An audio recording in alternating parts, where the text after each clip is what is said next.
Hey, 7th grade, Mrs. Martin here, and ready to talk to you about great books for the month of February. We have some fantastic reads to share this month, and it's a great month for a lot of reasons.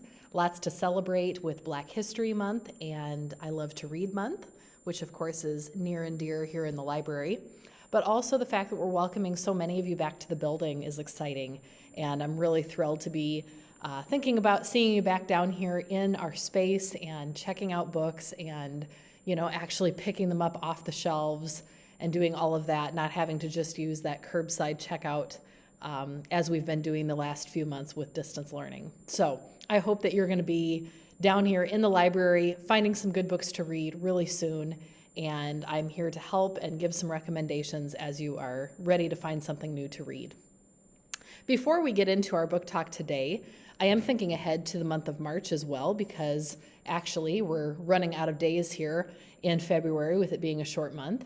And if you remember from last year, if you were here as a 6th grader, you know that part of what we do in the month of March is celebrate March Madness of books. And we take our top 16 books checked out in the library, we pit them against each other, we do a bunch of voting for 1 week in March, and we try to determine what is the most popular book at Valley. And so we're going to do that again this year. I'll go through those guidelines again in just a second on the next slide. This is the bracket for this year, and it'll be available coming out online on Schoology and on the library homepage in just a couple of weeks. But just like last year, you can fill one of these out. You're going to do so electronically this time around, and if your predictions are correct, you can win big. So anyway, we've got lots of great titles, of course, from the last year. These were the most checked out books over the course of the last 12 months. So just like last year, you can fill out a blank prediction bracket. We're not going to have hard paper copies of the bracket this year. You'll just use the link available on the homepage and on Schoology. There will be lots of reminders of this in announcements and on Schoology pages and all that, once the month of March gets started. You'll need to submit your bracket by Monday, March 15th, and just like before, only one prediction entry per person is allowed. Starting on Monday the 15th, the games begin, and every day you can vote for your favorite books on your Schoology class page. The winners of every head-to-head match advance to the next round, and just like before as well, you can vote as many times as you want. So if you are hoping that one book in particular makes it all the way to the top 2 or into the final 4 or whatever, you can keep voting over and over and over again during that time. Once all the winners are decided, we'll award the prizes, and if you predicted correctly, you could be one of those winners. Like I said, this is just kind of a preview to that information. I know that March might still feel like a ways away, but it will be here soon, and I wanted to get the info to you now so that when it comes out in announcements, you're already aware of what's going on. And of course, let me know if you have questions. First book that we're sharing today, I'm actually sharing a couple of award winners with you in today's book talk. This was one of my absolute favorite reads this, in 2020. King and the Dragonflies by Kaysen Callender in realistic fiction. This became the winner, as you can see here, of the 2020 National Book Award for Young People's Literature, and my gosh, no wonder. Kaysen is going to do an excellent job explaining this book in a little preview video. I'm going to start with that.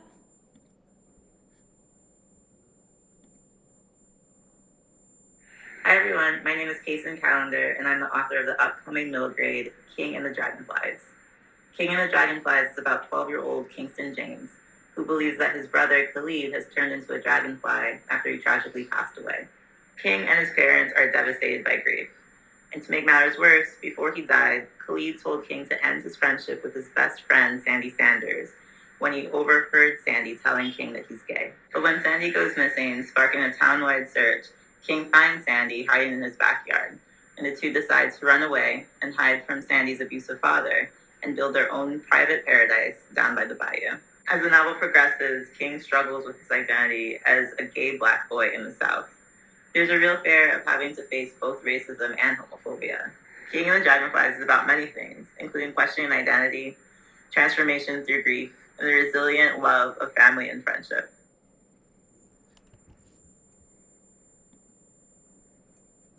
This story is beautifully written in such a poetic manner, and I absolutely adored it, and I hope you will too. King and the Dragonflies by Kaysen Callender. Trapped by Michael Northrop seemed like an appropriate read after the last couple weeks of cold, bitter temperatures and snow. This is in the adventure section, and it's about the day a blizzard starts with a bunch of kids at a high school. It's kind of one of those storms that begins and no one thinks it's going to keep snowing, and then it does, and it just doesn't stop. Well, we in Minnesota kind of know what that's like, and we know how to handle snow.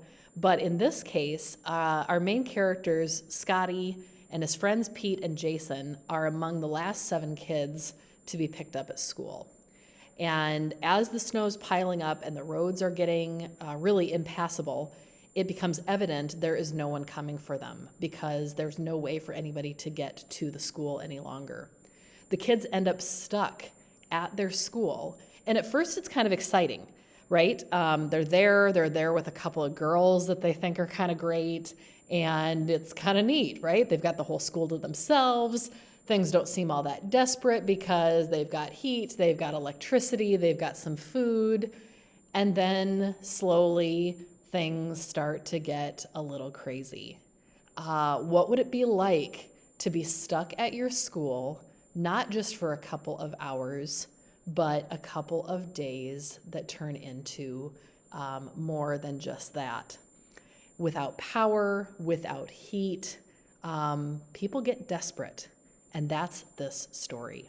You're gonna love this adventure if you've ever wondered what it could be like to be stuck, to be trapped, by Michael Northrop. When You Trap a Tiger by Tay Keller. I should have written on this slide that this was the 2021 Newbery Award winning book. This fantasy story, I don't know if I can describe it as well as this summary. So I apologize. I'm going to just read to you how this book has been summarized. It's been summarized as a story that is best described as magical realism. So if we had a section in our library that wasn't just fantasy, it's where you take things that are like real life and you take things that are magical and you throw them together. When Lily and her family move in with her sick grandmother, a magical tiger straight out of her grandmother's Korean folk tales arrives, prompting Lily to unravel a secret family history. Long, long ago, Halmoni stole something from the tigers. Now, the tigers want it back. And when one of those tigers offers Lily a deal, return what Halmoni stole in exchange for her health, Lily is tempted to accept. But deals with tigers are never what they seem. With the help of her sister and her new friend Ricky, Lily must find her voice and the courage to face a tiger. So this story, someone wrote a review and said this story is about more than just a girl learning to deal with her grandmother's illness. It's a story about the blending of generations, about the blending of cultures, and the blending of magic, myth, and reality. Newbery Award-winning book, When You Trap a Tiger by Tay Keller. Conspiracy 365 series, this is by Gabrielle Lord. This book series in the adventure section has 12 books to the series. And if you look at the top of the book cover, I bet you can figure out why there are 12 books in the series. Book 1 is called January. Book 12 is called December. There's one for every month of the year. That's because Cal, our main character, is being chased at the beginning of the story down the street by a guy with a deadly warning.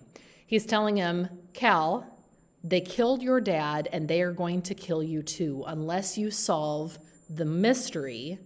There's this secret from your past that needs to be solved in the next 365 days. You have 1 year and the clock is ticking. What if you basically had a clock, a timer on your back, right? Somebody saying, you've got 365 days and you die if you don't solve the problem by then. That's Cal's challenge. He's got criminals hunting him. He's got the police hunting him. He is on the run, and this series has that intensity of the action movies, the intensity of every suspense thriller that you've watched or read. This series has been loved by boys and girls alike who come down to the library. This is one of those book series when kids have been checking it out. They pick up the January book and they return it the next day to come again and get the February book because it is that addictive. If you've not read this one and you're looking for your next page turner, try this out and find out, is Cal going to make it before his, the hours are counting down, right? The days are counting down. Will he figure out the answer to the Ormond singularity, this problem that killed his dad, and can he solve it before it's too late? On a lighter note, The Final Four by Paul Voponi. Wanted to throw in some sports, especially with March Madness and me bringing up the bracket this month. I thought we'd bring in this one, which is a great read for those who love basketball action. This is about 4 players who have one thing in common, even though they're on 4 separate teams. They all have that drive to win. We've got Malcolm. He wants to get to the NBA as fast as possible. We have Rocco, who comes from Croatia, and he wants to be the pride of his country. Crispin, he plays ball because he loves it, but he also is trying to get the girl. And MJ is the other main character who really just wants a chance to prove himself. And all 4 of these players, of course, all 4 of these teams are left in the Final Four of the NCAA championship. We've got one team heavily favored. We've got the other team, the underdogs, who are trying to make it. We've got all 4 of these teams kind of competing, and they've gotten this far. They've made it this far. And finally, all 4 of these guys, all 4 of their stories, you learn a little bit about how they've all made it this far, and now they're all in the championship together. They've gotten to where they are. How has each kid who've loved to shoot hoops from basically the time they've learned to walk, gotten to the point where now they're at the most important games of the year, really? How are they going to end up getting to the end? You've got to read the book to find out. Again, lots of basketball action. If you enjoy that and enjoy just seeing how athletes make it from the very beginnings of their inspiration and skill all the way to the end, this would be a perfect book to pick up. One last one to consider, although the cover of this book I think always makes people think it's a graphic novel. It is not, but it does have sort of that feel because it has a web comic at the heart of the story. This is about best friends, a web comic with a mystery surrounding it, and a long-lost girl. I'm going to let a librarian and a teacher tell you more about Sherry Priest's book, I Am Princess X.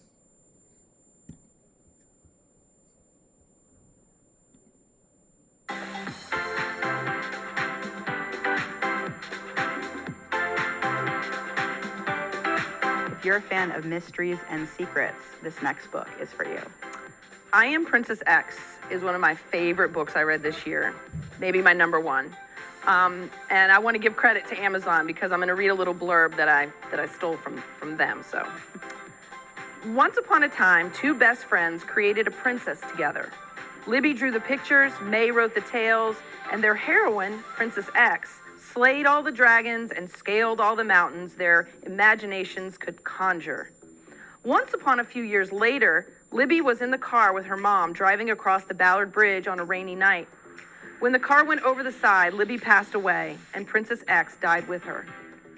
Once upon a now, May is 16 and lonely, wandering the streets of Seattle when she sees a sticker slapped in a corner. Princess X?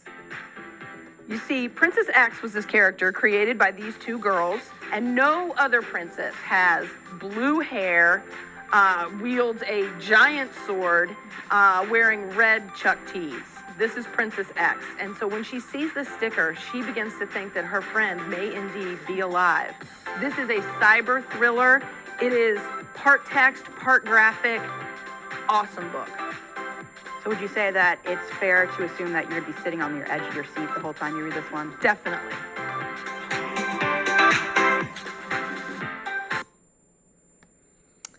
So if you're looking for your next mystery book, this would be an excellent one to check out. I hope something in the book talk today sounded like a good book you might want to pick up when you're either here in person or ready to check out a book curbside. Remember, you can always place books on hold if you don't want to wait or don't want to risk having to find it here on the shelf. We are happy to accommodate you that way.